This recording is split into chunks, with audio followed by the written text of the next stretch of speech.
Welcome on in, everybody. It's your boy, Gsluke, here with our round 3 live stream. Hopefully, everybody is having a great start to their Friday evening, getting their weekend started the right way. The golf course was a blast once again. Had friends and family there. My mom ended up splurging on a few bottles of champagne. I told you guys they like to party too, so had some fun out there. But overall, looking forward here to the weekend. Some carnage here at PGA National and looking for all the excitement that it typically brings. While we have 80 players through the cut line, the PGA Tour is sending everyone off of hole 1. They're also going to start from the back of the pack and then go with the leaders teeing off last, like you hope to see at this kind of event, because throughout the day, the course gets exponentially more difficult. And the reason why I think people love the Honda Classic so much, or at least the action over the weekend, is because the field really gets condensed. The guys up top are subjected to the hardest conditions, and though they're playing the best golf, the guys that are just hardly making the cut there at like +1 or even par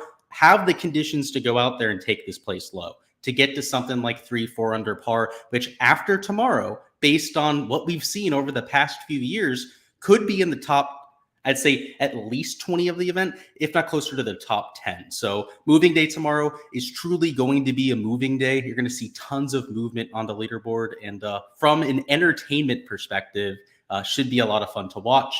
What's going on with Sammy? Says, lock us in. I got you. Of course, that's why we're here, right? Adam says, how about those Ys and Poston up and downs? Yeah, they were great to see. So I actually saw them both in person. That was the last group that I was sweating before I ended up leaving. I was the designated driver. So while me and my buddies, my parents, right, were having a couple bottles of champagne, I kept it to a couple glasses, glass and a half, something like that. Because I was on driving duty. So we took care of that, but I was watching that group before we ended up leaving. They were pestering me to leave, but of course I'm sweating my bets, our DFS lineups out there, and loved it, especially that putt from Aaron Wise. That was electric. You should have seen the fist pump that I had out there. Mark says, can you do a single entry tonight? I can't give you all 6 players. That's against the DK rules, but we'll talk some strategy when it comes for single entry. I'll give you a few pointers for putting together your own lineup. And Jane says, let's get some money. Couldn't have said it better myself, boys. So welcome on in, and let's get this thing rocking. So let's take a look at the golf course. Again, welcome into the stream. If you guys are just joining in here, I can see a lot of you guys are piling in, and hit that like button on the way in. Goes a long way with helping me grow the channel and getting more people in here, right? The more the merrier, the more fun that we can have. But let's focus on the course, which first of all, in the morning, played way easier than I even expected. I mean, I thought it would be easier than the first day. I thought we'd see about a shot and a half difference between the waves. Ended up being even bigger than that. In fact, it was, what was it, a 1.8 shot difference between the two waves there. Again, even exceeding my expectations. So I went with only AM wave golfers. My entire player pool, without exception, was only guys going off in the first half. And that's exactly what you wanted. It led to a really good day in DFS. Chris Kirk, right, somebody I made sure to mention yesterday, was your top scorer. Ryan Gerard, now I didn't have him in my player pool. I wasn't that ambitious, but guys like Justin Suh, Ben Martin was in the pool, Benny Ann. I didn't have Batia. I kind of wish I did, though. He loves the course, so that was kind of, you could have seen that coming from like a mile away. But Endicott we played. Let's see. Eric Cole went off once again. Svensson was a key part of my player pool. Garrett Kago for the bounce back, right? We went there at super low ownership. Just all of the guys here, I think without exception, from -4 or better. Maybe there's a couple guys at -4 that were playing in the PM wave, but in terms of these top end finishers, every single one of them was an AM wave golfer, particularly the guys here like a Justin Suh and a Chris Kirk. They were going off on some of the earliest tee times period. So you should see that same kind of edge. It happened there on Monday. And, you know, I went over it yesterday, was talking about a few reasons for why that happened. And if you didn't catch the stream yesterday, I'll just reiterate it real quick.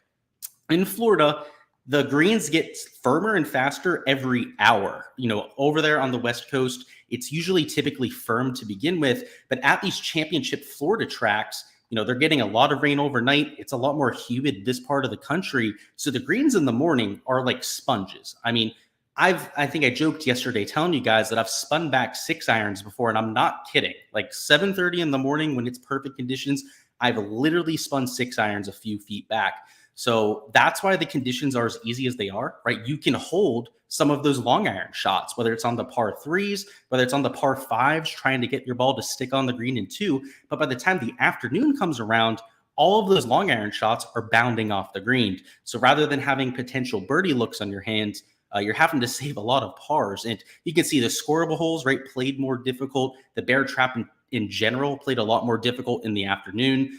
It also got a little bit windier. It's worth noting that even though it wasn't some drastic change, the winds did kick up right around like 4 or 5 miles an hour throughout the day, which is exactly what we expected. But that was not the cause, right, for this 1.8 shot difference, right? If anything, we saw it on Thursday that with relatively consistent winds, we still had that 1.2 shot difference. So here for round 3, we're going to see the same thing, right? That's why this event is as electric as it is. Those guys up top are going to have to earn it.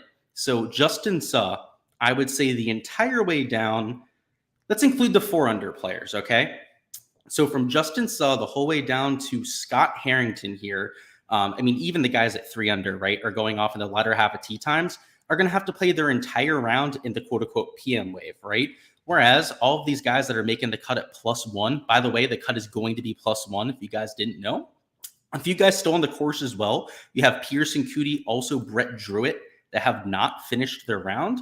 I believe Druitt is 100 yards out for his third shot on a par 5. So if he's able to par that, he'll make it to the weekend. And Pearson Cootie has not teed off the 18th hole. So if he's able to par that, he'll also make it through the cut line. So if you're going to consider playing either guy, maybe make sure they make the cut, right? Wake up early, make sure they don't end up bogeying that. But everyone else is locked in. Everyone else finished their round. The cut line's not going to move because it's there at tied for 60th at this point. Even if Pearson goes out there and birdies, if both players end up bogeying, no matter the circumstance, the cut line is going to be there at +1. So not a ton of moving parts. It's not like one of those suspended slates where we're looking at having to track a bunch of guys, whether they make the cut or not, guys choking the cut, potential like 0.1% owned plays. The only guys that might be affected is Pearson Cootie. I think after his +5 round, a lot of people probably aren't going to play him, right? I'd expect a lot of people to avoid him. And Brett Druitt down there at +1, he's likely going to make the cut. I think most people are expecting that. He's not somebody that people are getting to anyway. So if you're looking for just pure unowned plays, you can get to both of these. But I think the one that you might want to consider a little bit more, and one we're actually going to talk up here in the video a little bit later, is Pearson Cootie, because I think he's actually capable of taking this place low. I think he's a much better player than a Brett Druitt. Cootie, by the way, I've seen him play over the last 2 days. I've gotten a good look at his game. That kid is going to be a PGA Tour superstar. Not like PGA Tour player someday. I know a lot of times we see these like young kids on tour, they get hyped up and stuff. And people are talking about like the next Sahith Theegala, next Cam Young. Right? We're waiting for that sort of player. I've only seen 2 rounds from this kid. And I can tell you that it looks like the real deal. The kid's a ball striker. He's not large. In fact, I think he's like 5'5". He's one of the smaller golfers that I've ever seen. The short game is as good as it comes. A lot of the guys from Texas, University of Texas, like a Pearson Cootie, tend to have some of the best short games in the world. Their home course is over there in Austin. Right? It's where they play the WGC match play. And it's one of the more difficult around the green courses in the world, let alone what they see there for college golf. So not a surprise that Cootie has that short game, but the ball striking, at least on Thursday, was also just on another level. The approach play, I believe he gained, let me just double check here, actually. It's we don't even have to guess. I believe he gained like 3 strokes on approach. It was impressive stuff. Let's break up his stats. Let's go over here to round 1. Yeah, he gained 3.323 strokes on approach. And I can tell you from the eye test, it was not a fluke. That kid is, like you said, he's a stud. So I don't know, maybe keep an eye on Pearson Cootie. But overall, the point I'm trying to get at here, right, is that the guys in the morning are going to have a lot easier conditions than the afternoon. And that's regardless of weather. And let's look at the weather, right? Because sometimes that can add even more of an edge, like you saw today with the nearly 2-shot split. So in the morning, you have relatively low winds. That's also a key characteristic of a Florida golf course.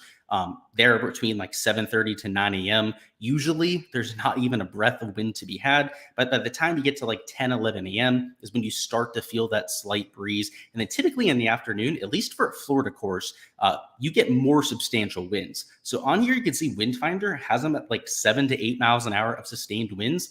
I just don't buy that Florida is never that calm. Literally, I can just tell you as a Florida resident, it blows every single day. So this forecast, I mean, even the ones over here on like Windy app, over here for Willy weather, I would just tell you to be a little bit careful about them. Down here in Florida, like I said, it's usually windy every single day, particularly this time of year. And these weather forecasts, I mean, these meteorologists, right? I don't have to tell you how many times they're inaccurate, right? We've just seen it time and time again out there. So for what it's worth, right? Windy app calling for right around like 4-mile-an-hour wind gusts, so essentially non-existent. Pretty much the same kind of winds as they're calling there for Windfinder. And on Willy weather, they're calling for super low winds in the morning hours. In fact, like close to 3-4 miles an hour. But in the afternoon, getting close to 8-9 miles an hour. So I don't know. They're all relatively consistent. I'll have to say that. But again, I'm slightly skeptical about it. So I don't know. These conditions that they had yesterday morning, right, where it was playing half a stroke under par, maybe we see that for the guys that are going off super early, right, between like 7:30 to 9:30 a.m.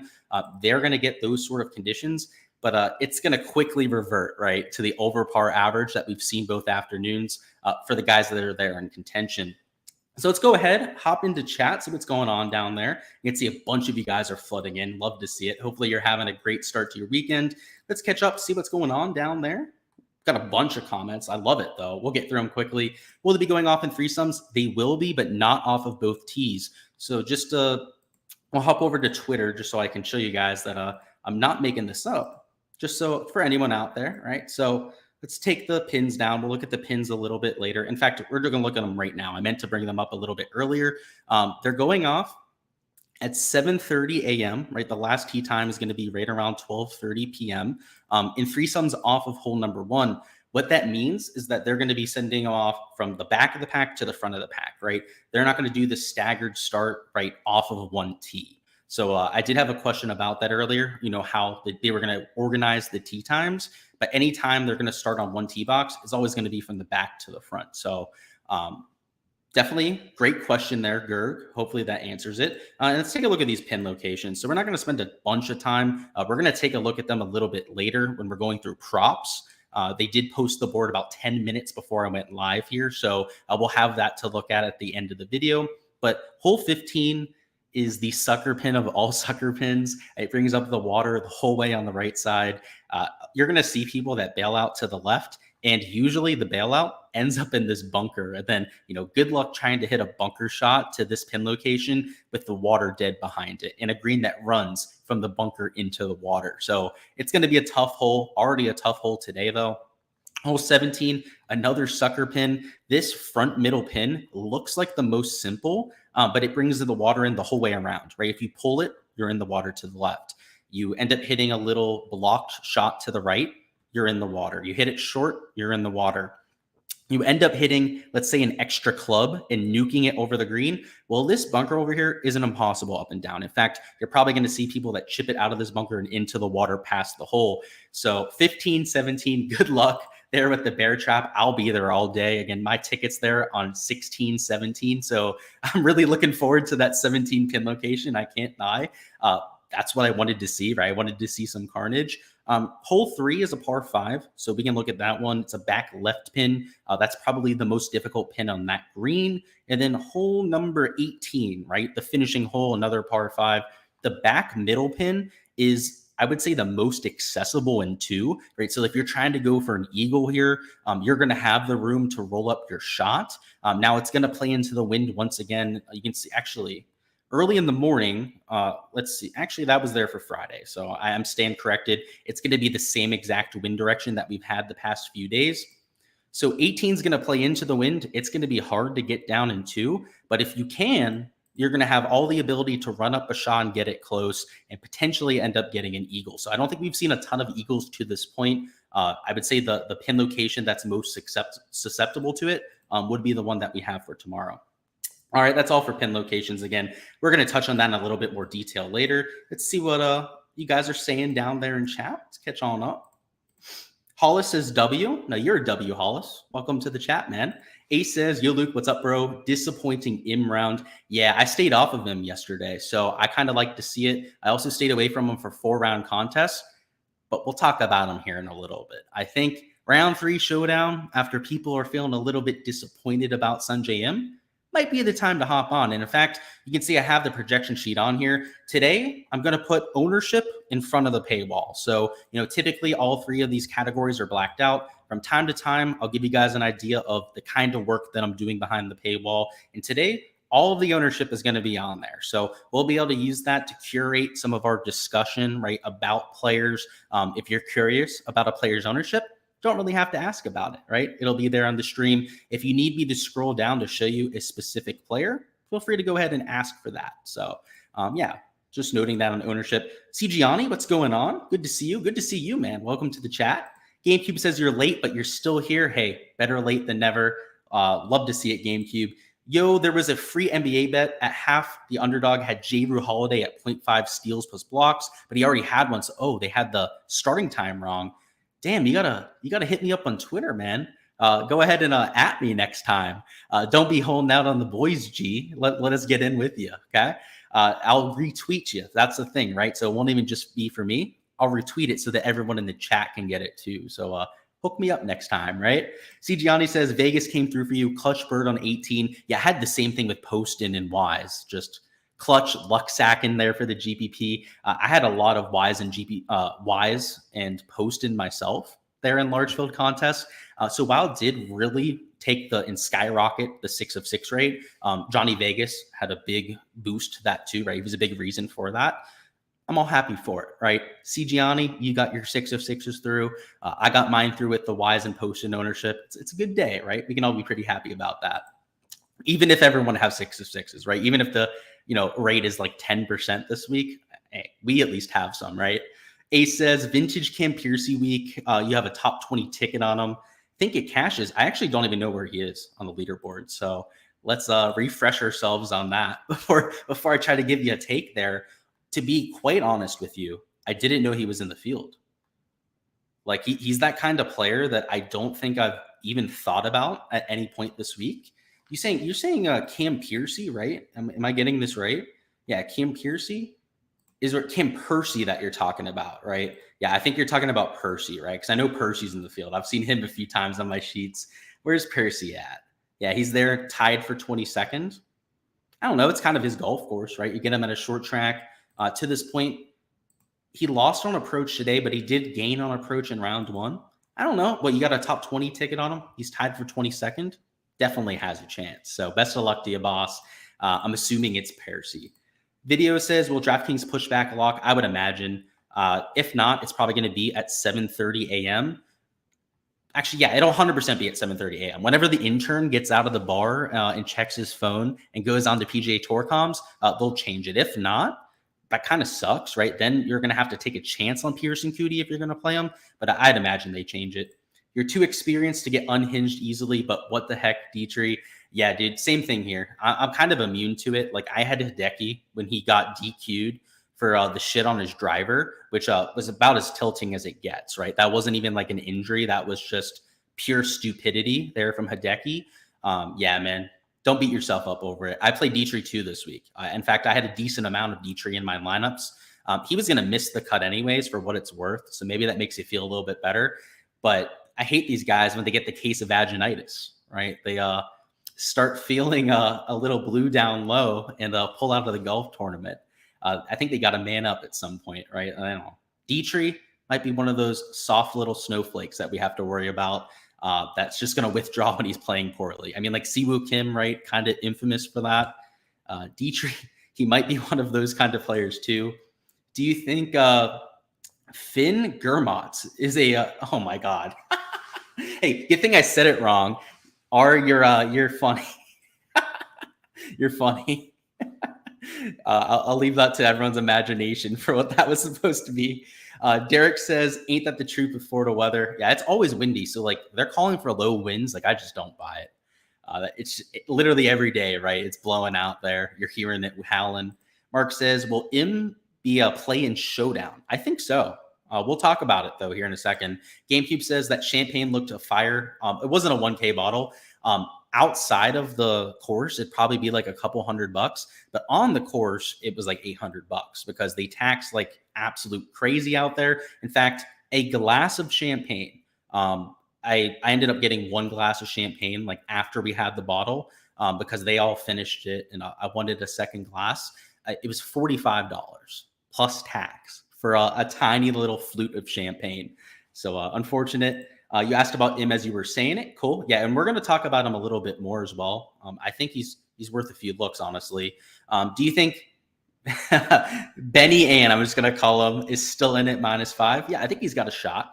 He's finished top 5 here a few times, so he's got to finish strong. He's got to go out there and shoot under par at least one of the last 2 days. But I think for DFS, he's looking pretty right now. Gianni, okay. What happened to Van Ruined? Well, he's Van Ruined. I have to say, that's kind of EVR's thing. When he misses cuts, like he misses them at like +11 or even worse. Sometimes he misses them at like +20. So it depends on the week, like what kind of version of EVR you're getting.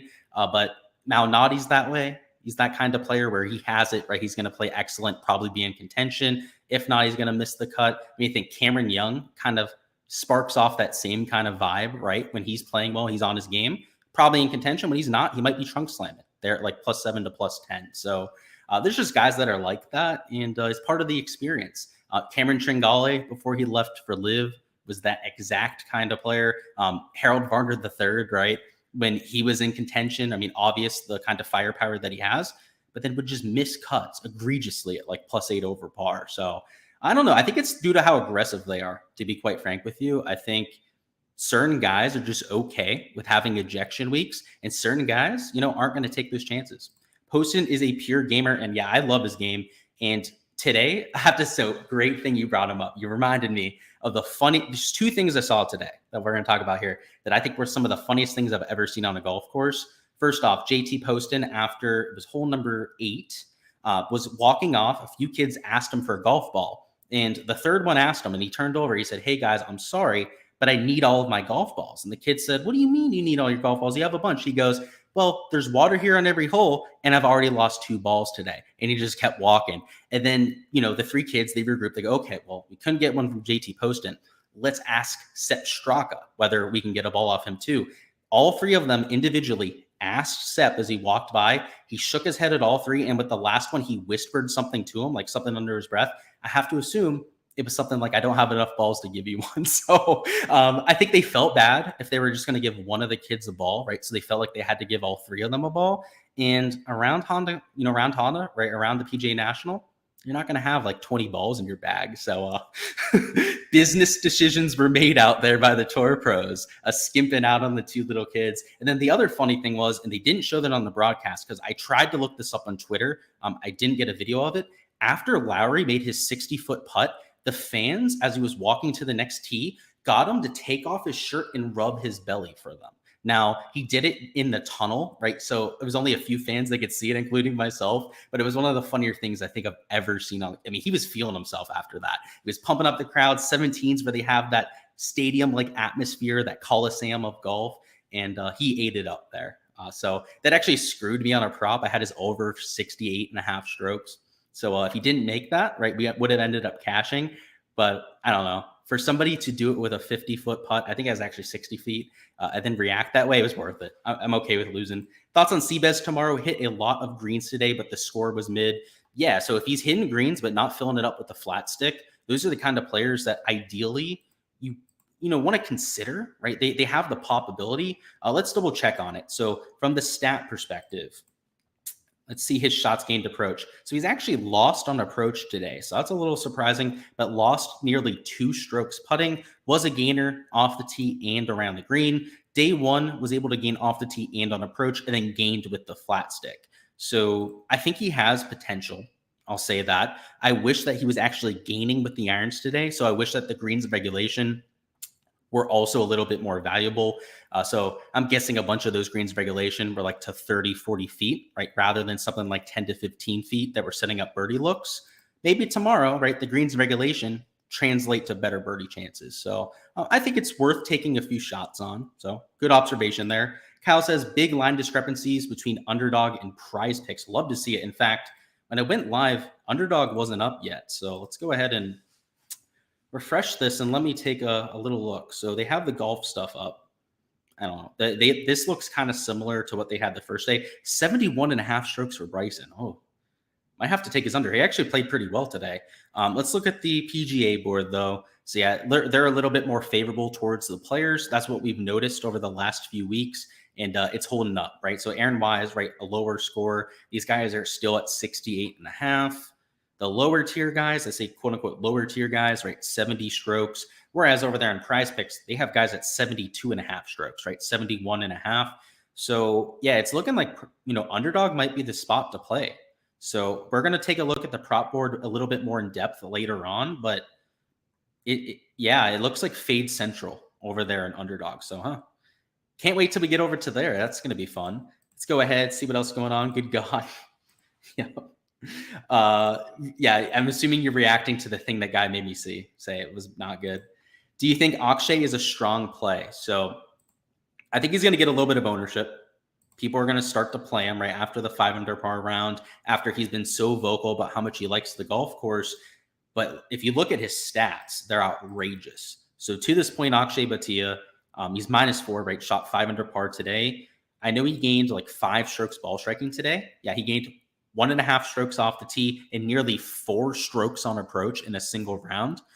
That kind of performance, I mean, that's the first time he's done that on the PGA Tour. I can tell you that, right? It's not likely to sustain itself, right? He's definitely a regression candidate.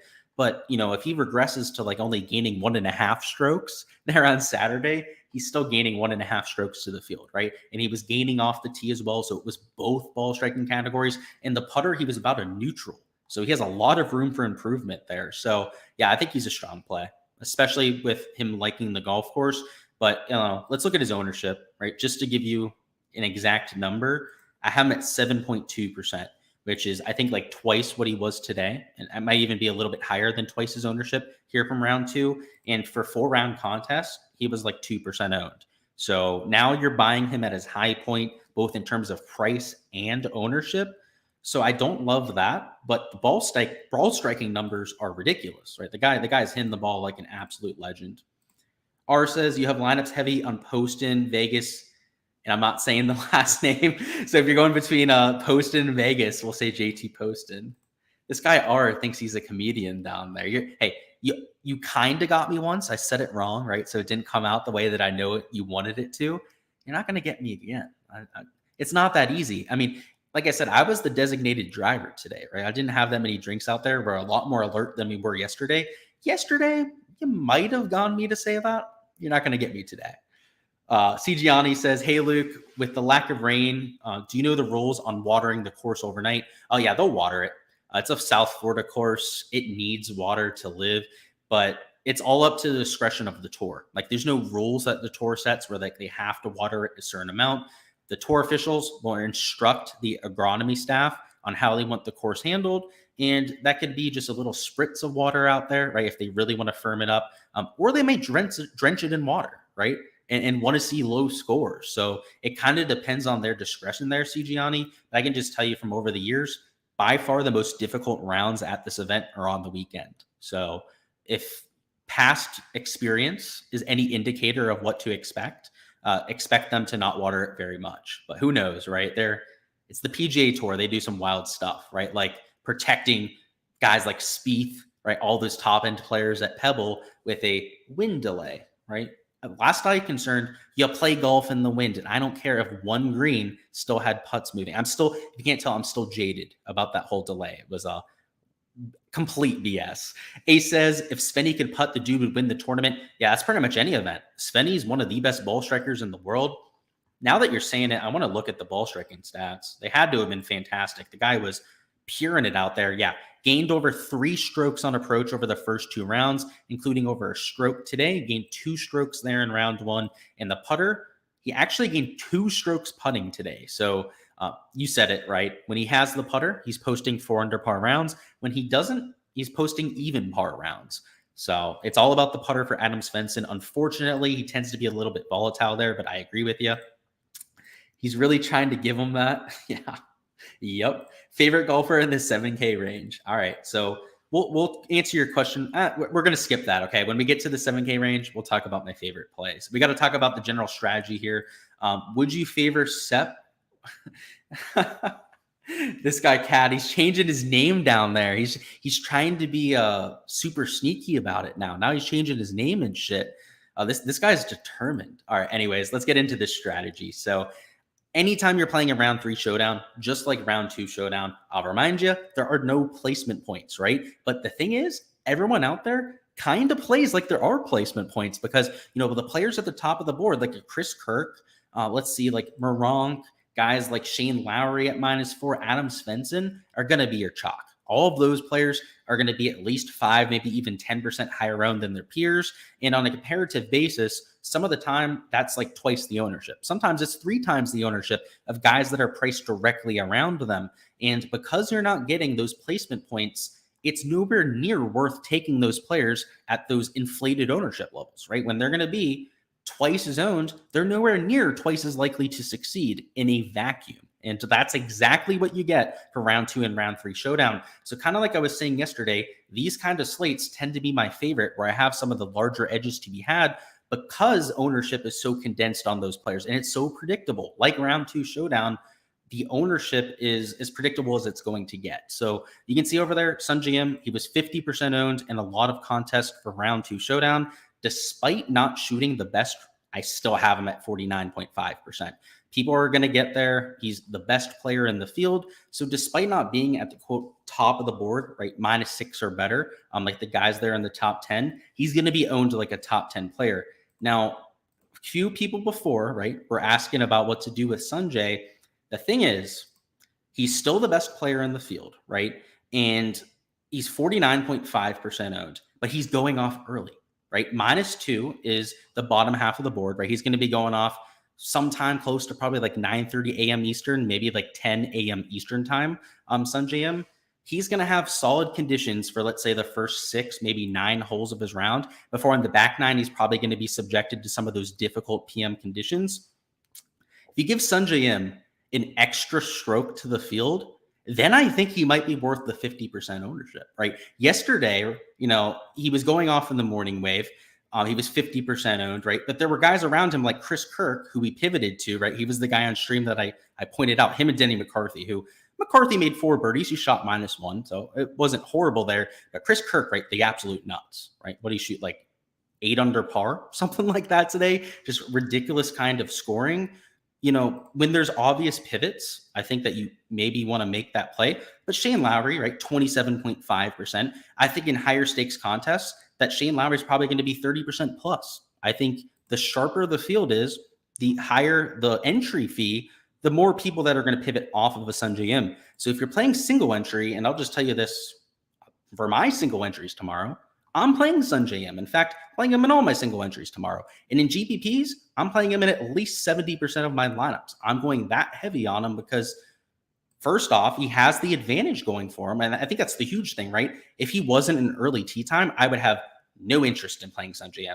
And in fact, if he wasn't a morning tee time, he'd probably be like 65% owned because we have to remember there were guys that were cut right after round 2. So if Sungjae would have been 50% or the exact same ownership here for round 3, I mean, it's pretty close, right? It's pretty close to the same ownership. You got to keep in mind that he should have been like 60, 70% owned, right? If we were to account for the guys that were out of here. So you're actually getting kind of like a lower owned version of Sungjae. And I know it's like a backwards way to look at it, but there's less players to choose from, right? Everyone is going to be higher owned, right? When there's less players to choose from. So that's why the 50% number also doesn't look as bad. So I never like chalk. I just have to say that, guys. 99% of the time, when you have somebody that's going to be like 50% owned on a showdown slate, I'm not going to play them. But it's one of the rare times I am. So it might end up burning me. I might end up going down with the ship. But with the early tee time, I talked myself into it. I'll say that. I am fading Chris Kirk. One thing to note is that he's not as chalky as I think that some guys at -9 would have been. He's in second place, right? You have Justin Saw at -10. That's not why. I think he's only going to be 23% owned. But people are starting to learn PGA DFS, right? People know that for round 3 showdown, that everyone will play the guy who had the best round the day before. So you're going to have people like myself, like a lot of you watching, right, that will just blind fade a Chris Kirk. The result of that is Chris Kirk not coming in at the kind of ownership levels that you would expect. For direct evidence of that, Chris Kirk actually came in higher owned than I expected yesterday. I was projecting closer to like 13% ownership. as a pure pivot play up top, and he was like 23% owned in some of the larger field single entries. Now, again, those are higher dollar, right?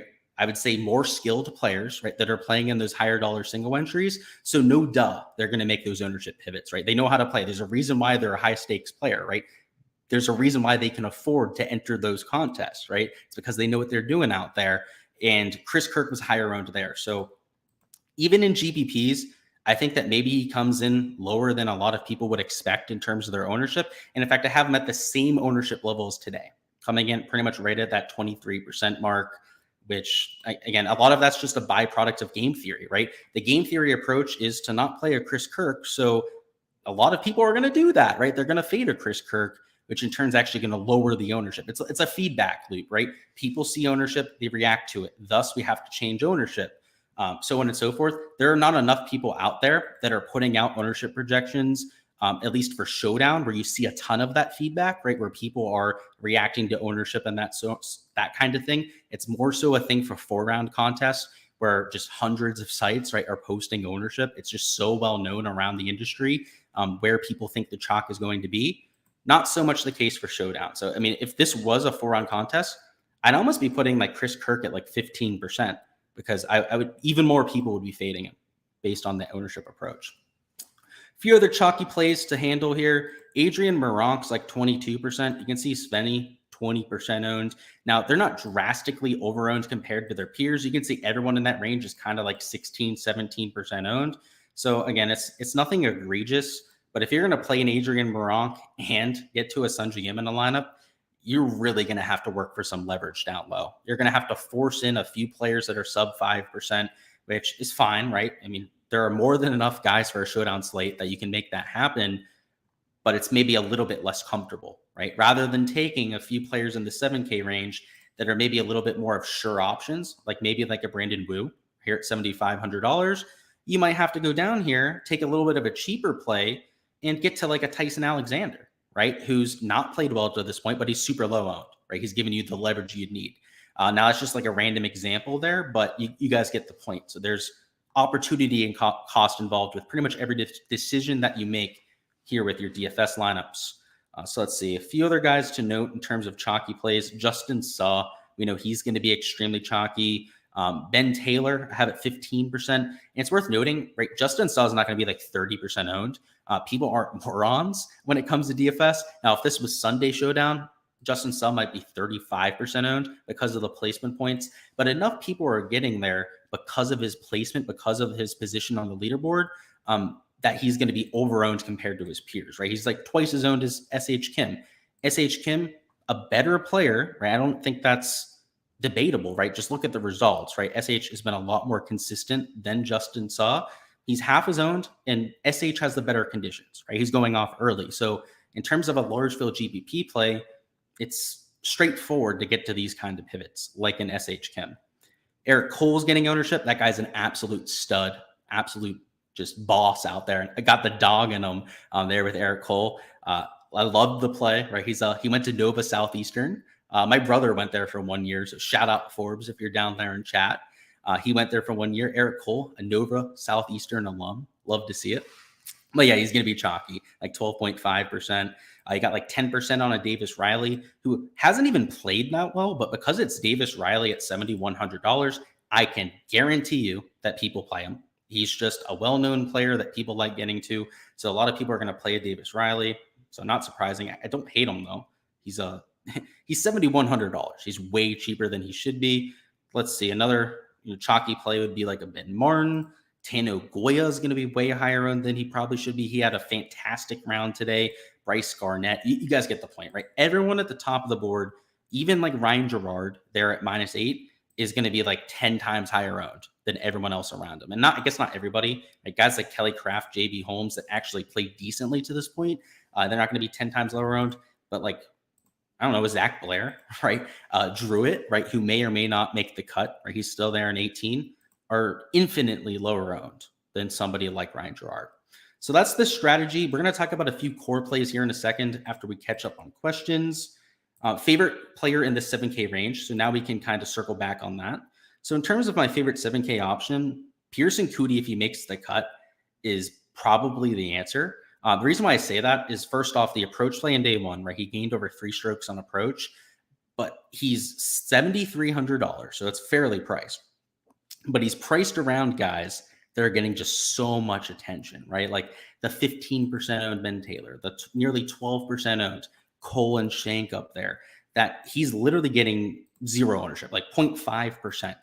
There's nobody else even close to that kind of ownership, right? You got to go the whole way down to Matthias Schwab at $7,000, who I think is just an inferior player to Pearson Coody. Again, I've seen him over the first 2 days. Even with his round today, he played a lot better than the stats indicate. So maybe it's Pearson Coody. Let me give you a better idea, though, because he's a flyer. I'm putting him in like 2% of my lineup. So I think he might be the best play, but I'm not playing him the most. So let me give you the one that I'm going to be playing the most. I don't know. I don't really like have a favorite in mind. Like in terms of ownership, SH Kim, I have a bunch of. I have a bunch of SH Kim, and part of the reason I'm playing so much is because he's 8.4% owned. Right? He's not being completely overlooked by the field, so you got to play a decent amount to get that leverage. If we're looking at like a chalky play that I'd be willing to get to towards the top of this range, like I guess he's in the 8K range technically, but like a JT Poston, a Steven Yeager, I think that they're fantastic pivot plays. I don't know. I know I'm giving you more than one answer here, but it's those kind of guys. And you said, yeah, in the 7K range. I'm skipping Kat's question again. This guy's trying way too hard out there. You're watching me at half speed. It's great. You sound stoned. Watching me at half speed? Jeez. I don't even know what that would sound like. It'd be crazy. Will he announce tee times in the morning? Yeah, they'll be between 7:30 a.m. and 12:30 p.m. So you can kind of guess when guys are going to tee off right now knowing that. But based on how Pearson plays, based on Brett Druitt's finish, they're going to have to change things up, right? If they both end up parring, they'll be the first two out in terms of tee times. If they end up birdieing the hole, or Pearson, right, I would say has the better chance of making a birdie, then he's going to go off probably hour and a half, 2 hours later. So yeah, not much is going to change video, but they're all kind of set right now. Gallon says, what percentage of $20 entries do you think got 6 of 6 through?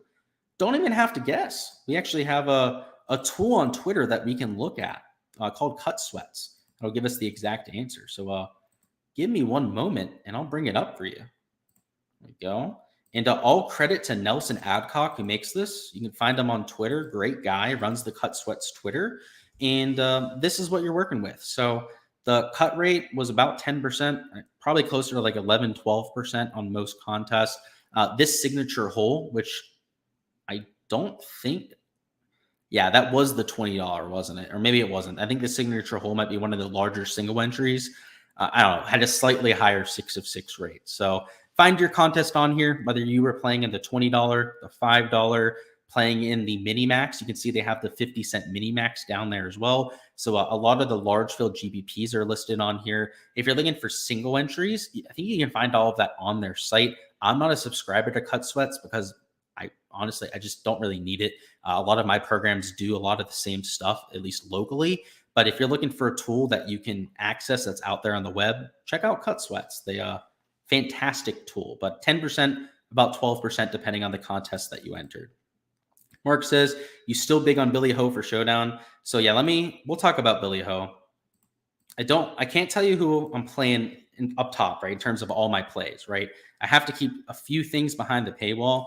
I will say that he's still getting some ownership, right? He's 18.3%. So if you're going to play Billy Ho thinking that he's going to be some leverage play, I would kind of guard against that. I'm not so sure that's going to be the case, but he's not a horrible play. I love him going into the week. I think he's got a chance to win this golf tournament, but I just wish the ownership was a little bit lower. When I ran my algorithm and it spat out 18.3%, I was not all that happy about it. In fact, he was one of the guys I really wanted to play at first. But if you want to play him, and again, I'm not going to tell you if I am or not, you definitely still can, right? He's a great play. He's not super chalker. He's not 25% owned plus like some of the guys here in this range. So don't talk yourself off of him in terms of ownership, but also don't use ownership as like the reason to play him. Like if that makes sense. Like ownership is very neutral on Billy Horschel. If you think he plays well tomorrow, play him. If not, probably avoid him. Blitz says, oh, I don't even know who that is. I thought you were trying to get me to say something funny, so I didn't say the name at first. That guy out there, Rar and Cat, is really putting me on edge with that right now. So Gabe Athos. So he's over there in the Euro Tour. I have to look into him, and I actually don't know much about him. Good question. Randy, saying hi from Thailand. What's going on? What are your thoughts on Minwoo? So Minwoo, on the other hand, right, he's 23.1% owned. He's going off a little bit later. He's kind of in that same bucket as I said, on the other hand, that's complete wrong phrase to use there. Kind of like a Billy Horschel is what I'm trying to say here. Decent play, but high ownership, right? 23.1%. I have him at the same kind of ownership level as a Chris Kirk. And the reason for that is you're going to have people like ourselves, like people that are looking at ownership, right? That see Chris Kirk at -9 and go, I can't play him, right? He's going to be mega chalk. They just assume that he's going to be like 35% owned. And the clear pivot is to Minwoo Lee or down to somebody like a Billy Horschel. So that's why they're a little bit higher owned in my algorithm than I would like. So I don't hate the play whatsoever, but he's the same kind of play as Billy Ho. If you think he's going to play well tomorrow, more than okay to play him, but definitely get your leverage. Prize Picks has Zach Johnson at 2.5 birdies or better. We'll circle back to the prop stuff later, Sammy. So after we start talking about the lineups for DFS, go ahead and ask that question again, and I'll get back to you. We'll wait on that side because I got to look at the rest of the board before I make those decisions. It was worth a shot. Yeah, I don't know. GameCube says this dude got you traumatized. And Cat down here, the guy who was throwing down the comments, is saying, thank you for the informative, engaging stream. Gotcha. Hey, I appreciate you, even if you're trying to get me to say some funny stuff. All right, let's go through a few more of these top end plays. So Aaron Wise, he's a play that I'll tell you that I'm 100% playing tomorrow. And if history has taught me one thing about players that luck sack their way into the cut on the last hole, is that they tend to take advantage of that opportunity. Just anytime you've seen, whether it's like a hole out from Xander, right, there to make the cut line, Saturday ends up going out there and playing pretty decent. Just time and time again, these guys that end up luck sacking it go out there and have a huge round 3. So he's going off in one of the first tee times, which you got to like, going to have those perfect conditions. Day 1, I believe, made 7 birdies or better, ended up having that hole out eagle, which of course was a little bit lucky, but that tells you just how on point, how aggressive he was with his iron play. So overall, I think that if you're looking for an ownership pivot, he's probably as close as you're going to get to one. I mean, ownership is flat, and because there's less options, a few guys that missed the cut here in the 9K range, everyone's at least getting some sort of ownership. So he's not going to be single digit owned, or at least that's what I'm projecting for right now, but low enough owned where if you're taking a Sungjae Im, right, and you're looking for a second man in, to try and slightly differentiate yourself, maybe you take an Aaron Wise rather than taking the chalky Svensson, or taking, maybe the more expensive and slightly chalkier Billy Horschel. So that's how I'm using an Aaron Wise. Taylor Pendrith has just been the most boring golfer in human history this week. So he's not really somebody I'm running to the window to play, but he's also going to be a low-owned pivot play in the lower end of the 9Ks. And at the ball striking, though it hasn't been flashy, he hasn't hit a lot of shots to 5 to 10 feet. He's hit a lot of greens. He's kept himself in play, and his around the green play has been there over the first 2 days. And just to give you an idea of the stats, let me go ahead and bring that up over here. The stats back a lot of it up. It's a lot of shots gained to categories close to 0. So when you bring up the stats, you can see he's gaining off the tee and gaining on approach, kind of like he's used to, but losing around the green in a neutral with the putter, which is what he's known for, right? He's not really solid around the green. He's not one of the more consistent putters on tour, but he's a pop putter, right? A lot of times we're seeing him lose a bunch of strokes on the greens. And over the first 2 days, he's been within 0.25 strokes gained putting in both rounds. He gained about 0.25 today. In his first round, he was right about a neutral with the putter. We just need him to go out there and spike, right? Gain 2-3 strokes putting. And last week, they're at the Pebble Beach Pro-Am there on Sunday. He gained over 5 strokes putting in that round alone. So we know that it's more than capable, that he has it within his range of outcomes. So Taylor Pendrith at $9,300, Aaron Wise, these are the kind of high upside plays that you can use to go out there and still use a Sungjae Im, right? Who's going to be 50% owned. So if you're joining me on the Sungjae Im love, maybe you consider those 2 guys as your second man in. Also relatively early tee times. I have to say that Pendrith, not so early, right, as an Aaron Wise. but still early enough to go out there and play him. Johnny Vegas, another player that luck sacked away to make the cut. Again, if there's anything I know, it's that these players tend to take advantage. Another early tee time that you can get to. And I have to say, his ownership's a little bit higher. So the reason why I think he might be a little bit higher owned than some of his peers is, first off, price tag. He's $9,000. You can actually use him with the Sun GM and still make a competitive lineup. And outside of that, he was also chalky going into the week, right? Had elite course history. Always seems to find a way to gain strokes putting on these greens. And while that's not going to keep me off of Johnny Vegas, spoiler alert, I really like him for tomorrow. But let's look at the shots gained stuff, which let's just confirm this for you guys out there. Make sure we're not talking out of our ass, right? Gained strokes on approach round 1, lost 1.6 strokes today. So he's got to turn that around. That's slightly concerning, but I mean, he's going off early, right? He's got the best conditions humanly possible. And if there's one thing I'm not really worried about with Vegas, it's usually the iron play, right? He's usually one of the better iron players on tour. So that's why it is so notable that he was losing strokes in the category today. But I don't expect that to last very long. Let's see what's going on here in chat. See if there's any questions to catch up on. Any Prize Pick staff when he leave when he does props? Okay. No idea what you're saying, JG. Oh, can any Prize Picks? Sorry, I can't read. I get way too far ahead of myself when I read these comments. Can the Prize Pick staff leave when I do my props? Please, right? We got to figure out a way to like ban them from the chat. That'd be pretty great. Let's see what's going on there. It was a joke. You were supposed to say. I hear you.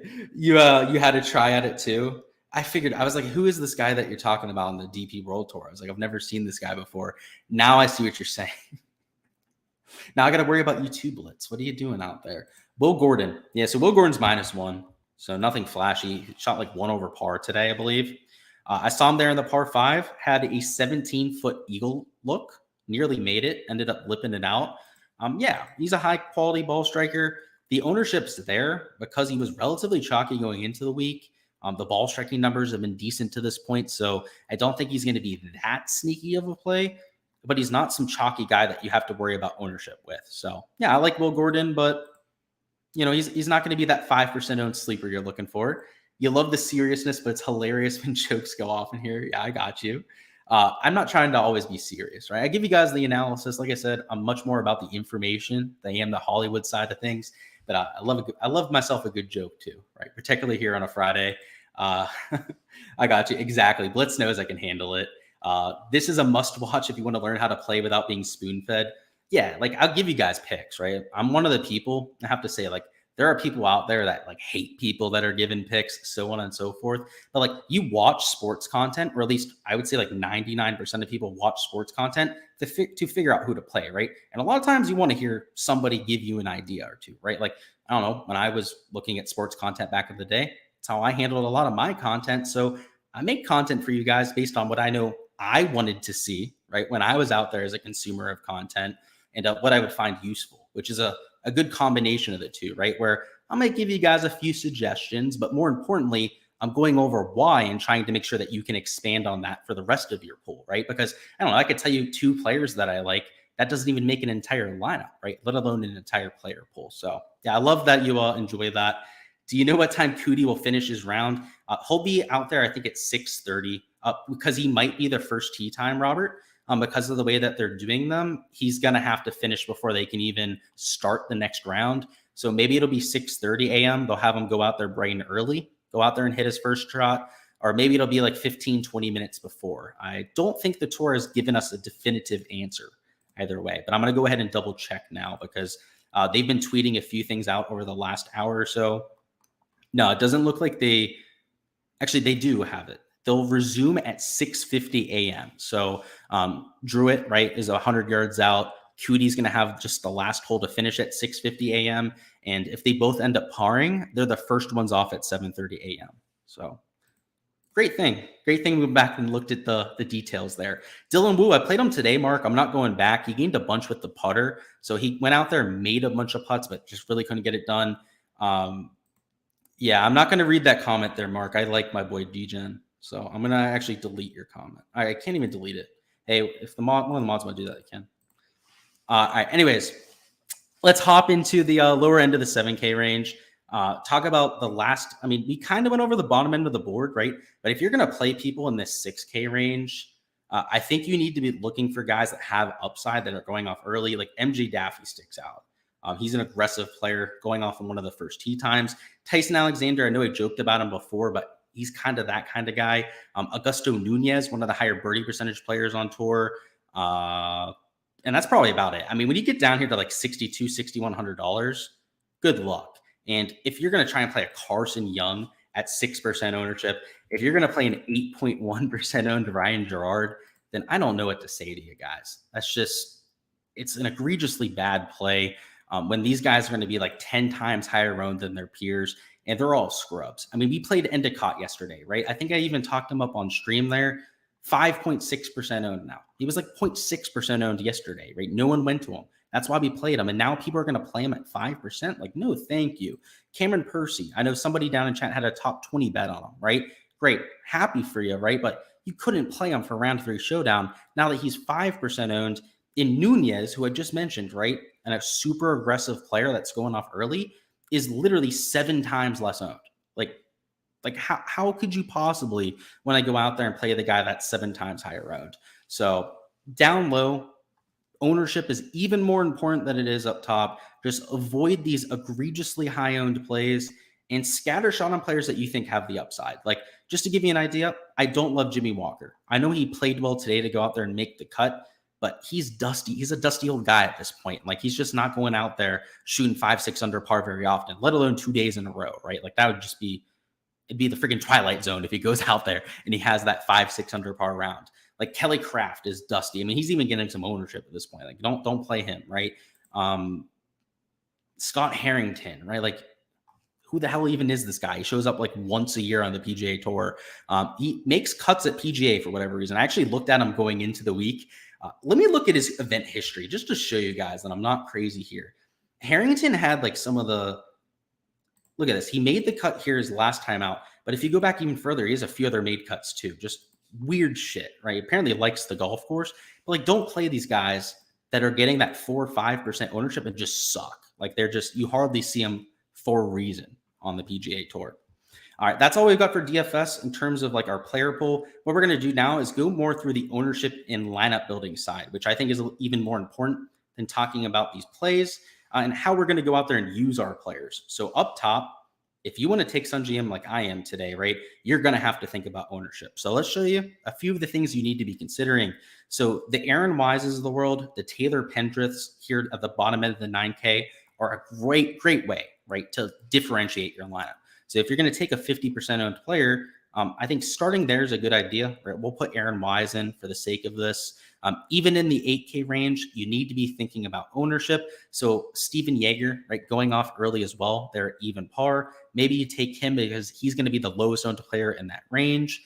In the 7K range, because I have Sanjay, I know I talked about liking Bill Gordon before, but maybe you avoid him because he's still going to get 10, 12% ownership. I think he was like 12.7% the last time that I checked. You'd probably want to avoid an Eric Cole for that same reason and Adam Shank.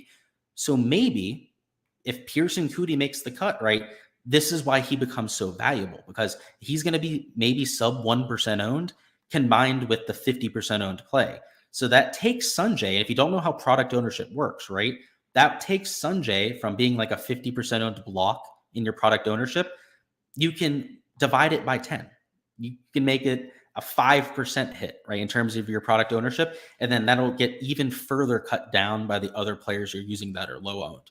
So if you're going to take one of these mega high owned players, maybe it's an Augusto Nunez, right? We just talked about Nunez. Find Augusto, put him in there at $6,600. Not only is he super cheap, he gives you a little bit of salary savings, but because he's sub 1% owned, he gives you that same effect in terms of differentiation. So if you're going to take a Sanjay, just please, right, do me a favor, make sure that you're thinking about ownership. You're at least trying to slightly differentiate yourself, and you can get the job done. You don't have to fade them up top. But like I always say, I don't think every lineup that you're playing should start with Sanjay. That's why I'm only playing like 70% in my large field GBP. And I think starting in the 9K range, is a good way to try and get leverage to the field. So let's just start a lineup. Let's put Aaron Wise in there for shits and gigs. Let's put Johnny Vegas in there. I know I talked him up a little bit earlier. Let's put Ben Griffin in there. Ben Griffin, like him there tomorrow, just for the record. Round 8K, let's go ahead and let's put Posted in this time, right? Rather than somebody like Jaeger, right? Just change it up a little bit. And actually, maybe instead of Aaron Wise this time, let's just put Pendrith in there, right? Just for the case of differentiation. I mean, if you start here in the 9K range, you can take players that are all going to be 10% plus owned. I mean, the lowest owned player here is JT Poston, and let me see what I have his ownership at.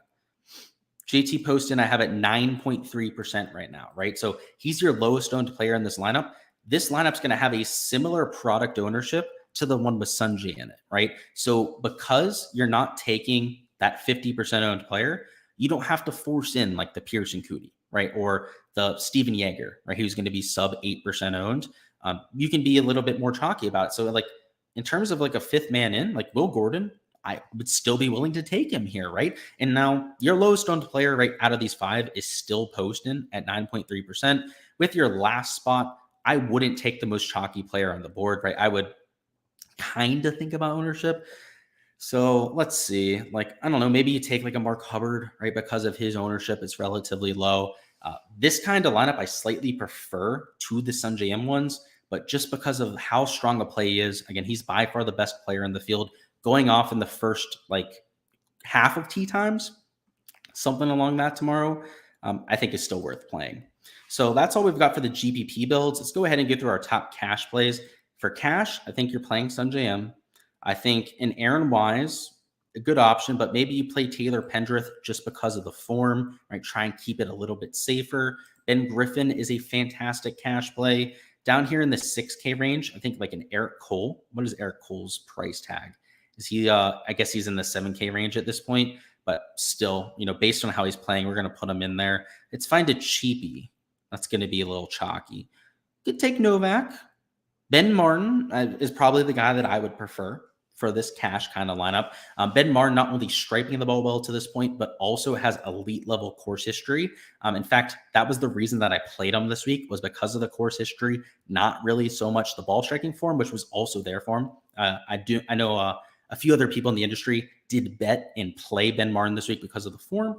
But yeah, he's a decent cash play and rounded off with somebody at 7K. So in cash, I'm okay with taking the guys at the top of the board, but for these elite tier options, you want the guys playing in the best conditions, right? And you saw for the guys down low, right? I took a few guys towards the top of the board, but it was the guys that were like severely mispriced and the guys that were playing some of the best golf in the field. So for cash, a lot of times we're all about taking the chalk, but you might want to consider just taking the weather edge, right? Just making sure that you're getting guys all there in the morning wave. That might be another way to attack that kind of board. Robbie Shelton, you got a question on Robbie. So Robbie's going to be low owned. I can tell you that much. He's a little bit overpriced. I think that's the main reason for the lack of ownership. And at this point, I have him at 2.7%. So do I think he's a solid play, could get there? Absolutely, I do. Now, he's not somebody I'm like really prioritizing, right? He wasn't one of my first clicks by any means. Let's just look at the stats, right? Maybe I can be talked into liking him a little bit more than I already do. So let's find Robbie Shelton at even par. Look at his stats. So Robbie Shelton, round 2, he gained. Yes, I was just talked into Robbie Shelton. He gained 3 strokes on approach today. Day 1 lost strokes on approach, but he's been a decent iron player of late. I mean, let's look at the stats. Let's see. Robbie Shelton over the last 24 rounds, just to get a little baseline on how he's been hitting it. Where you at? There you are. He's gaining 0.8 strokes per round on approach. Yeah, I tend to think that what we saw today is more of the regular than what we saw there for Thursday's round. So you're making me warm up on him, man, JGA. I appreciate you pointing them out to me. I like that a lot. Here's a real question. I've had a few good hits, but generally break even, but you only play a couple week longs and a showdown lineup each day. Any recommendations for next steps? So if you've had a few good hits, but you're right around break even every single week, maybe that's when you ramp up the volume. At least for me, like I prefer playing 150 lineups because I feel like it gives me a fairer chance, or at least I think, a more complete chance to go out there and find success. There are times when I'm doing like 2-3 maxes just based on time, particularly like for Showdown, where like maybe I don't have the time to go through and actually make 150 lineups. I have to keep it to a few single entries. Some of those slates can be rough, right? So like if you're not entering a bunch of volume, doing 150 lineups, that's going to be the case a lot. And it's just because of sample size, right? If you only have like 3-5 lineups to work with, it's going to be hard to go out there and consistently hit big. So maybe it's volume, but message me on Twitter. I can give you a few more ideas too. A lot of it comes down to contest selection. Let me actually bring up Draftkings, give you an idea here, kind of what I'm talking about. Let's bring up the lobby, which, by the way, I hate that they didn't cash out on Showdown slates. I ended up hitting top 5 in one of my $100 single entries. I ended up having like a bunch of lineups that were live in the big GBP. I ended up finishing in the top 200. So I have a bunch of money I'm owed by DraftKings right now. Nothing's going to change based on the last hole. Literally no one around me has Druid or has Pearson Cootie. So like, just pay me the money, right? Just get it over with at this point. But in terms of your contest selection, for Showdown at least, right? We're not looking at 4-round stuff yet because they don't have them posted for next week. You know, this big $20 GBP, right, is like, if you're only playing like 10 lineups, don't play this contest. It's the most negative EV thing you can play. Almost a third of the money is going to first place.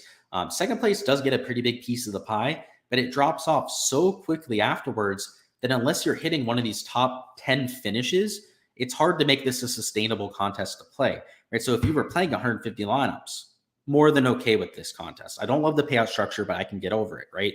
But if you're only playing 10 lineups, you're just signing up for pain. So kind of wanted to show you this contest because I think like if you're playing that kind of contest, you're doing it wrong. But I think you may have known that already, right? But if you're looking at contests to play, like these single entries that only have like 200 people in them, this is paying out. It's a little bit over 10% to first place, which is okay, right? Normally you want like 2K to first place in this kind of contest. Let's see, 10th place is making $500. So yeah, I'm more than okay with this lineup or this kind of a contest. So I prefer these single entries. If you're going to play, let's see, do they have the $8 like 50 max or whatever it is? I know they have that a lot of times for round 3 Showdown. It doesn't look like it. That's unfortunate.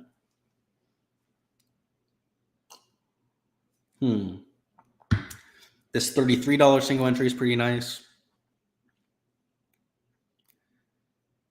Yeah, do they not have the $8 GBP anymore?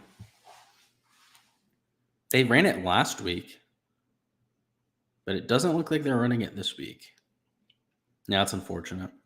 All right, well, they're not running it this week, well, or else I'd say they have a smaller $8 GPP where the payout structure is a lot flatter, less entries, right? So less people to compete against, and the min cash is a lot more favorable situation too. So maybe check out that. You're not on Twitter, that's why you posted it on here. Well, hey, just give you your answer there. So if you want any more like advice, you want to reach out to me. If you have a Facebook, reach out to me there. Just any of my social medias, right? That's where you can get to me off of stream. JT barely made the cut. Got you worried for a second. Yeah, man, I know you're the world's biggest JT Poston fan, so I was rooting for him too. Ended up playing him this week, but boy, oh boy, that's why he's a gamer, right? That's why he's professional and has a name on the bag. He got the job done for us. So let's go ahead and go through this board. So I was peeking at Liv a little bit earlier, trying to get an idea for the board, but this is going to be my first reaction. Again, I haven't entered any slips yet. Still have to even log into my account to go ahead and do so, but we're just going to take a look at each category, kind of get a feeling for what we're looking at here. And I'll try and point out a few props that I like, but more importantly, if you have any prop questions, any props that you want my thoughts on, any sort of analysis, make sure to go ahead and throw them down in chat. It's the perfect time for that. So we had a question earlier that I remembered. If you're still here, buddy, I'm going to answer your question for you. Let's find it. He was asking about props super early. It was Sammy. Let's find your comment, Sammy. There you are. Sammy says, Zach Johnson is at 2.5 birdies or better. What do I think about that? So hopefully you're still around, buddy. Get this answered for you. If not, we'll answer it for everybody else. So he's at 2.5 birdies. The average for round 1 was like 2.8 birdies or better.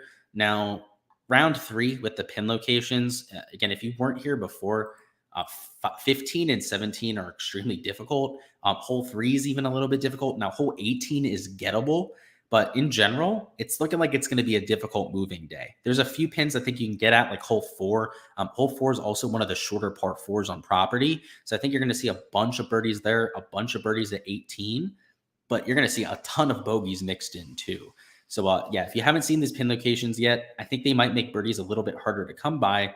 So for somebody like Zach Johnson, right, at 2.5 birdies, that makes me a little bit hesitant to take the over. I know he played well in round 2, actually even looked pretty good there in round 1, but it's still Zach Johnson, right? Dusty old man, right? He's getting up there in age. He's no longer a spring chicken. And I think that he was maybe a little bit of fool's gold. So I'm going to stay away from that. I'm not going to hit it up. But I understand the thought process. Has been playing pretty well. There's a link in the description. It's Gsluke DFS.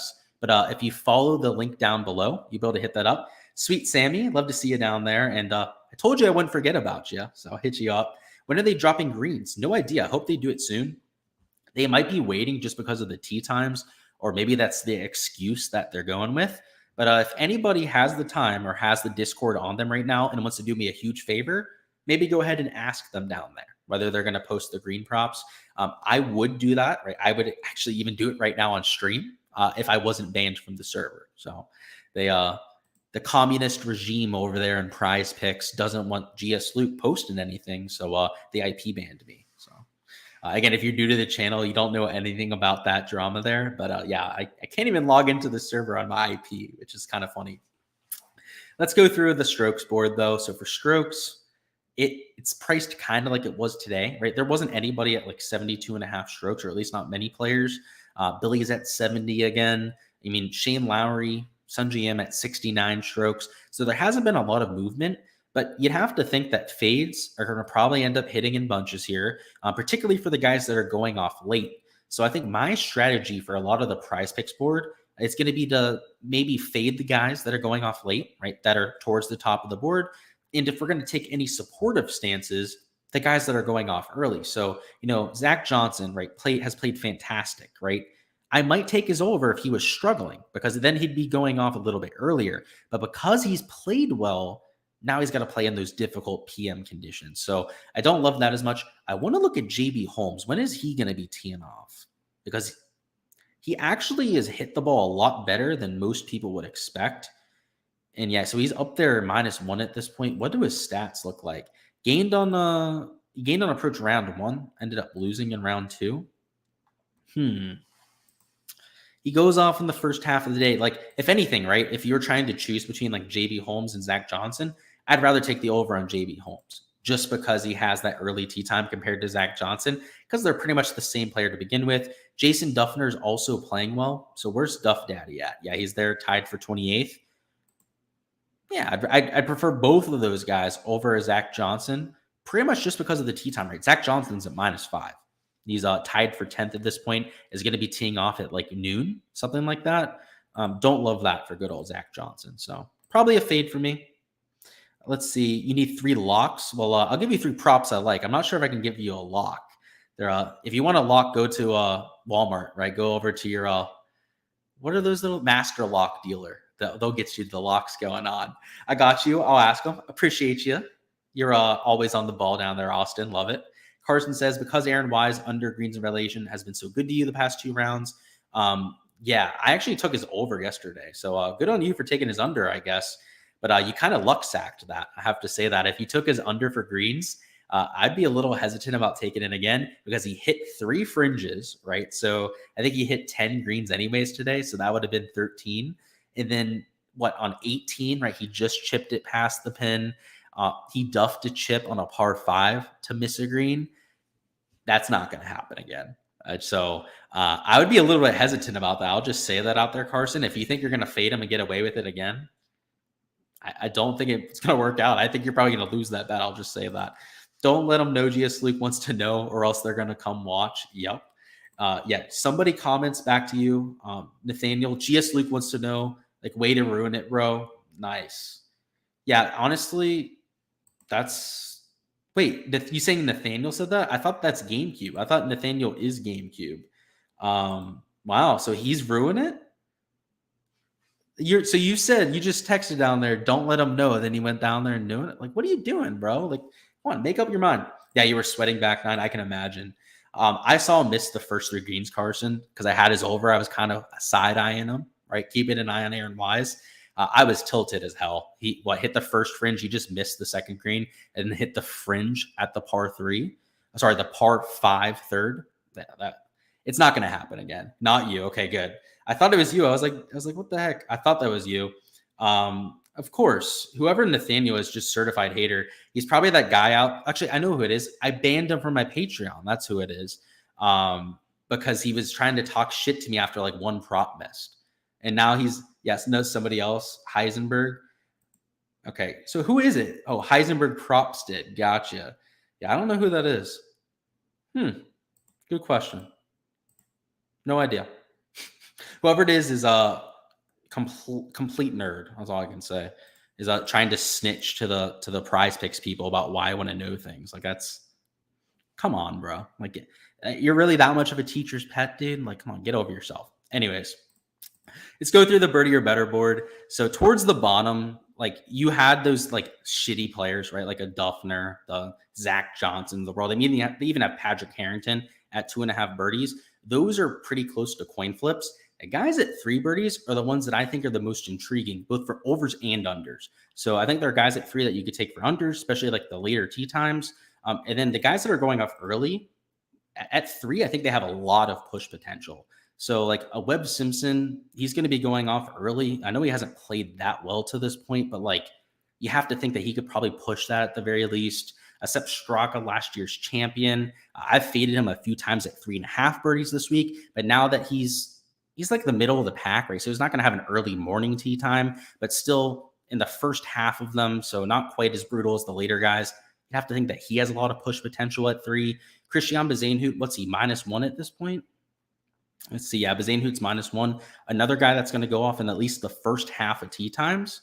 I don't hate some of the overs there. And now I have to take a look at the stats. I'm going to have to run my algorithm and see what I actually project them for before I go out there and I'm trying to nuke those kind of boards. But there's some overs and unders to be had, which for a Prize Picks board is pretty exciting because on Prize Picks, we know if you're able to go out there, take overs and unders, you're going to get boosted payouts, right? You're going to get paid off on that. So I don't know. It's intriguing. I'm liking the board. I'm definitely thinking we're going to have some balanced cards to go with it. If I had to pick somebody at 3, like Billy Ho, right? Like he's the best player still left at 3. And I know he's -2. So kind of like Sepp, right? Kind of even like Christian Bezainhout. He's going off towards the middle of the day. Gotta like that better than the guys going off super late. So we'll put Billy Ho on there for now. I think that's my favorite prop that I've seen so far. In terms of his line on underdog, let's just do some line shopping. Yeah, he's at 3.5 birdies, right? So if you're going to take, a stance on Billy Ho, you probably want to do so over here on Prize Picks. So that's good to know there. Yeah, know somebody else. Yeah, whoever that Heisenberg guy is, hopefully, maybe it was just a genuine mistake. If he's actually did that, that's the most ridiculous thing I've ever seen. Like just teacher's pet 101 right there. Let's look at the matchup board, which, oh boy, I hate myself matchups. So we're going to look through this quickly. We're not going to spend much time on matchups.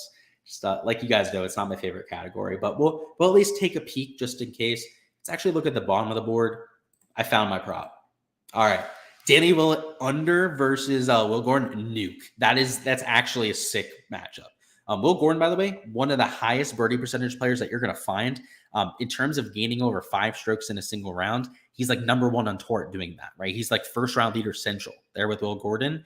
And those first round leader kind of players are the guys that make the most birdies on tour. So actually, and I don't say this very often, I really like that matchup, which, by the way, if I ever have really liked a matchup before and you're wondering why I really hate matchups, it's because when I usually feel really good about them, they get smacked in my face. So don't be surprised if that prop misses. I don't know. It feels like it's inevitable. Anytime I really like these, they don't go well, but I definitely really like that matchup. Let's see. Not touching that Harrington matchup. Are you kidding me? Versus Old Man Haas. The matchup of the 2 dusty old men. Like, come on. I don't see a lot of value there. Batia versus Carson Young. Now, I'm probably not going to bet this, but I'm sure a lot of you out there are probably looking at that, licking your chops a little bit too. Yeah, it'd have to be on Akshay, right? Both of them are going off late, right? They're both towards the top of the board, but Akshay, just a better player than Carson Young, and then Bhatia has been so outspoken about how much he likes the course. So maybe that, further breaks the tie. So I'm going to take him off there because it's, again, I don't love matchups. It's not like a matchup like this Willett Gordon one where I think there is a huge talent gap. But yeah, it's definitely an over I would lean on. Sub versus Novak. Okay. Actually, if you're going to take another under here, like you could take this prop too. Novak, right, going off towards, what is he, 2 under par at this point? Let's go ahead and double check that. Andrew Novak. Did he play even better at the end of the day, huh? Or no? Where's good old Novak at? Is he one of the early tee times? Because that would be an even better situation, but it doesn't look like I can see him. Let's find him. All right, there he is, tied for 28th. Okay, so he has a much earlier tee time than Justin Suh is going to have, right? Now you're not talking about like a +1 that's going to be going off at like 7:30 a.m. I would probably take this under too. Now I'm just going to leave the Danny Willett one on there because I don't want 2 matchups on the card that I'm giving you guys here. But yeah, actually we'll leave it up there. Screw it, right? We'll give you 4 props. We'll put 2 matchups on it. What could go wrong? Let's find one more prop to take for the sake of this video. Again, if you want all of the props I'm taking a little bit later on, it's going to be up on my Patreon page. But after I give you one more of these, we're going to look at underdog 2. So if you're looking for the underdog props, just stay tuned for a few more minutes. Let's find a fade. So I was talking before about how the top of the board, right, is going to be ripe for fades. Let's find you one of those. And honestly, Justin Suh at 70, we're fading his matchup, but maybe you want to fade the strokes board. So let's go ahead and add that in there instead. Still getting a 5x payout. So nothing going on with the multiplier, at least as of right now. I think if we add one more positive stance, let's just check. This isn't an official prop. Yeah, we are getting a boosted payout. Okay, that's good to know. But yeah, if you want to fade Justin Suh, maybe you just take him individually. Right? He's at the top of the board. He's going to have the worst conditions of anybody tomorrow, going off as the last tee time. And he's not like a top end player. Like this guy is like an average player at most PGA Tour fields, if not slightly below average. So it's not like we're expecting him to go out there, shoot another like 6 under par round. You're probably expecting him to come back to the field a little bit, right? To have some of that regression, to play a little bit more like he typically does, rather than this version over the first 2 days that has resulted in him being first round leader. So I think that like a Suh fade is something you could look at. Let's find one more positive stance. Like Billy Ho at 70. Like I like his chances for a bounce back. Maybe it's Aaron Wise at 70 strokes. Yeah, in fact, it is going to be Aaron Wise. So I'm going to take Aaron Wise at 70 strokes to try and get this up to a 12.5x. This 8x flex, I actually really, really like. In fact, I'm going to play this exact card as soon as we get off stream here. This card for 8x, I don't think I've ever seen this payout structure before, where they're giving you 8x. Usually I think it's 7.5x. And I think it was like the same payout for 3 correct as well. So maybe they boosted that. So I like that a lot. I like that a lot, right? I like the fact that if we get 3 out of 4 right, we're going to have that 1.25x payout there. And even if you wanted to add another prop, right, and make this a 14.5x flex, you could do that too. So if you're looking for that extra prop, you're looking for all of my analysis, check out the Patreon a little bit later. But yeah, these 4 props catching my eye as of right now. Let's see if there's any questions. Nathaniel lives with Gabe. Can't get me there, Blitz. Kirk versus Percy. Let's take a look. Percy, much lower tier player. Now, Percy's going to have slightly better conditions than a Chris Kirk, so that nullifies part of the edge. Yeah, I'm personally, I would probably say that's a little bit too close to a coin flip for me, just because I think the talent gap is slightly made up for with the conditions, but it would be leaning towards Kirk, right? He's playing well. You'd have to think that he projects better than Cameron Percy, who's a dusty old man at this point. But yeah, the weather keeps me a little bit more hesitant about it. Have to say that. Where are we at? There we are. Try Billy Ho. He looked good out there today. He did not look good out there today. He shot like 3 over par today, that's for sure. So I don't know what you were watching. You might need to get your eyes re-examined, boss, because he did not play well today. Maybe it was a smart-ass comment about him because I took him as a core player or something like that. I sure as shit didn't take him for props. So if it was a jab on that side, I think it's unwarranted. But look at this. 2.6 strokes on approach. So I don't think you're playing Billy Ho because you think that he's going to go out there and repeat his poor performance from today, right? If he repeats his performance, he's going to shoot 3 over par again, right? And go well over his prop. But if you think he's got a bounce back in him, right? Then maybe you take a Billy Ho. So I agree with you that I think he plays decently tomorrow, but I don't think it's for the same reason. You're going to lock it stuff in before the bump. Yeah, I would recommend it. That's for sure. Do you think Sungjae will turn it around? I do. He's the best player in the field. He loves this golf course. He's going off in at least the first half of tee times. I do. I think that Sungjae's going to have a decent day. I think if you're going to take a prop for him, you want to do it on underdog because let me show you what I'm talking about. He's at the same birdie line, right? But he's at 68.5 strokes. So if you go over here, maybe you don't like Aaron Wise, right? Maybe you're hesitant because of how he played today. Then take Sungjae as your under, right? Go out there, take that kind of prop, get the 12.5x.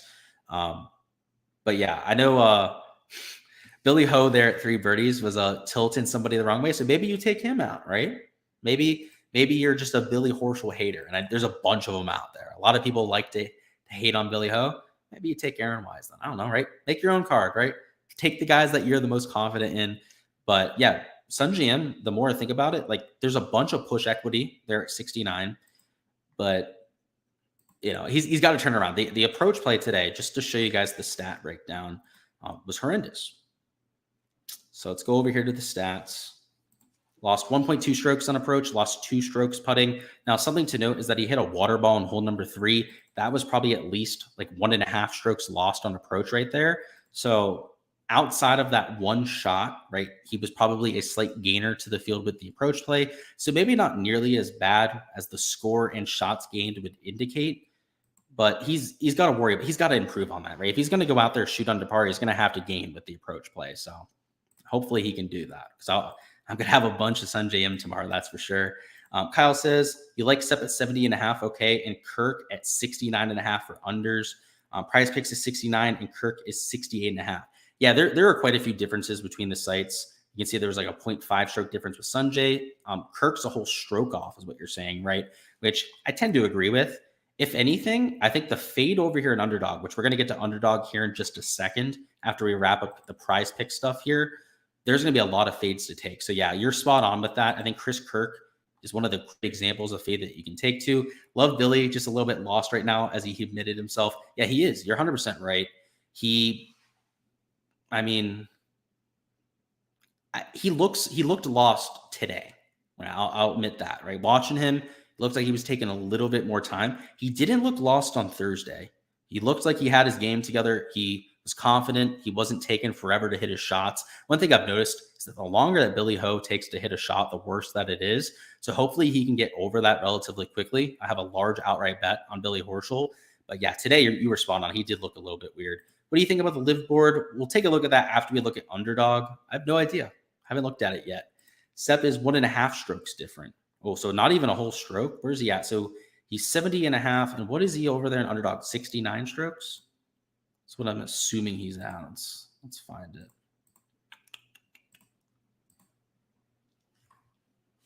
Yeah, 69 strokes over Central, right? Though I think he plays well tomorrow, right? He's going to be in my DFS player pool. Talked him up a little bit earlier. Yeah, anytime there's a 1.5 stroke difference, the field average is going to be probably 1 over par there tomorrow. You'd have to consider it. So yeah, let's actually talk through this. So in terms of fades, like I think this Chris Kirk over 68.5 strokes is like almost a must play because he's going off in that last tee time and he's going to be by far screwed the most in terms of your conditions. Even like a Zach Johnson, right? Like what's his prop on Prize Picks? Do they even have a strokes for him? Though they looks like they took it off. I'm assuming because it got nuked for the over before we could even end up catching it here on stream. But like a Zach Johnson for over strokes, like you're projecting him over par because he's going off so late. Let's see. Justin Suh, right? I was fading him at 71 strokes, would definitely fade him at 70.5 strokes. So let's go ahead and add him on there.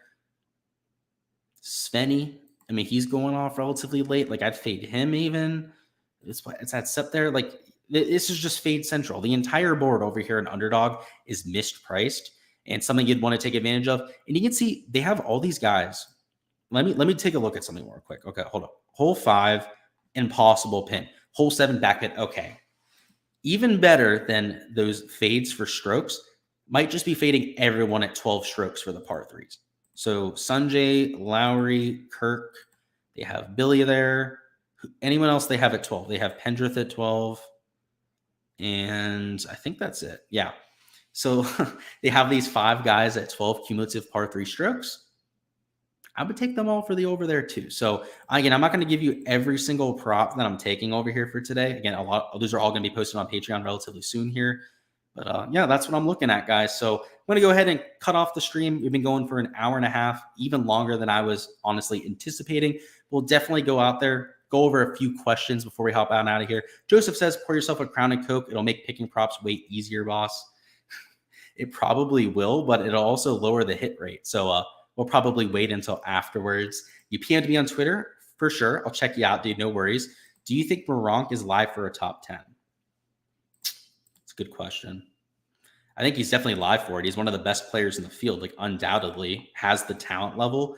Now the course fit, I'm a little bit hesitant about. I think that a bomber like Moronk, there's a lot better courses for him. But I mean, look at this. The ball striking numbers to this point have been outstanding.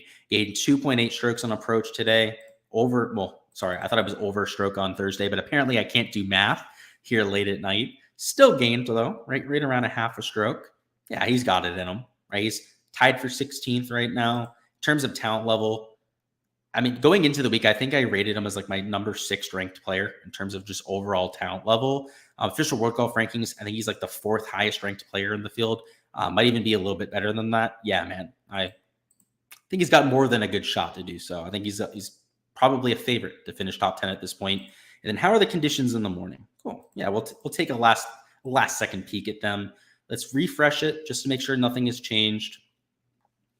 Looking like it's going to be relatively low winds. The wind gusts, I have to say, are going to be consistent, right? It's not like they're going to go way up in the afternoon, but you're going to have those receptive greens in the morning and then slightly lower sustained winds. Now, it's not a drastic difference. You can see it's like a 2 mile an hour difference between the 2 waves. But like you saw for Friday, right? You saw about a almost 1.8 shot difference between the 2 waves. Round 1 was even a 1.2 shot difference. So expect that same kind of effect to persist throughout the weekend.